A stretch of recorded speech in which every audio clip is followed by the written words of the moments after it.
ওকে বলেছিলাম যে 9:30 থেকে 10টায় আধা ঘন্টা আপনার কর্তৃক আয়োজিত আজকের এই কৃতি শিক্ষার্থী সংবর্ধনা এবং পঞ্চম শ্রেণীর ছোট্ট সোনামণিদের বিদায় অনুষ্ঠানের সম্মানিত সভাপতি, আপনাদের এই প্রতিষ্ঠানের পরিচালকের শ্রদ্ধেয় পিতা, উপস্থিত রয়েছেন ঈশ্বরদী থানার অফিসার ইনচার্জ মহোদয়, ঈশ্বরদী প্রেস ক্লাবের আমার দুইজন খুব প্রিয় মানুষ, ভারপ্রাপ্ত সভাপতি, সাধারণ সম্পাদক, স্নেহা সাংবাদিকবৃন্দ,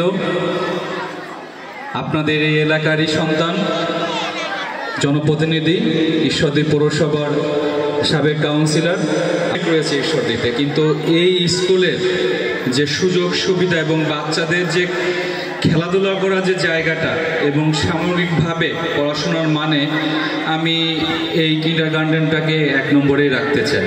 কারণ আমার কাছে তো তথ্য আসে বা আমি মোটামুটি সব কিছুই জানি যে কোন স্কুল কিভাবে চলে না চলে। আমি সকাল প্রি ক্যাডেট স্কুলের কোনো ডাকে সাড়া দেই না এমন হয়নি। আমি গত 15 মাসে যতগুলো প্রোগ্রাম হয়েছে আমি সব প্রোগ্রামে আমি গিয়েছি। এটা ভালো লাগা ভালোবাসা থেকে। আর আমি বিশেষ করে বাচ্চাদেরকে অনেক বেশি পছন্দ করি, ওদের সব প্রোগ্রামে আমি যাওয়ার চেষ্টা করি। আসলে আমরা যারা এখানে আছি, আমাদের গ্রামের যে স্কুলগুলা, এই আমার বাম পাশে যে গুরুজন বসে আছে তাদের মতো ব্যক্তিদের দেওয়া জমিতেই কিন্তু হয়েছে। এই যে জমি দেওয়ার মানসিকতাটা, আর স্কুল গড়া কিন্তু সহজ কাজ না। আমি চাইলে বা ওসি সাহেব চাইলে কিন্তু একটা স্কুল করতে পারবো না, বা আমাদের সেই সুযোগটা আসলে নেই। এর জন্য দরকার আপনার সুন্দর একটা মন, মানসিকতা। অনেকে মনে করতে পারেন যে প্রি ক্যাডেট স্কুল থেকে মনে হয় লাখ লাখ টাকা ইনকাম। এটা সম্পূর্ণ একটা মানে বলবো যে প্রচারণা, ঠিক তা না। হ্যাঁ, এখানে যারা আমার স্যার ম্যাডামরা আছেন তাদের বেতন দিতে হয়, এই স্কুল পরিচালনা করতে একটা ন্যূনতম খরচ আছে, সেটাও কিন্তু বেয়ার করতে হয়।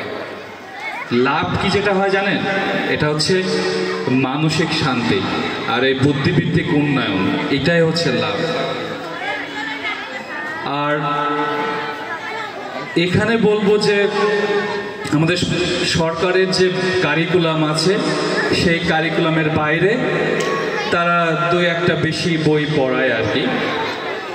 আমি সবসময় বলি যে A+ বা রেজাল্টের দিকে যেন আমরা না ঝুঁকি। আমি অভিভাবকবৃন্দের প্রতি আবারও অনুরোধ করব, আপনার সন্তান যেন সুশিক্ষায় শিক্ষিত হয়। আমরা গত কয়েকদিন ধরে ঢাকা শহরের বিভিন্ন শিক্ষা প্রতিষ্ঠানে যে অরাজকতা দেখেছি,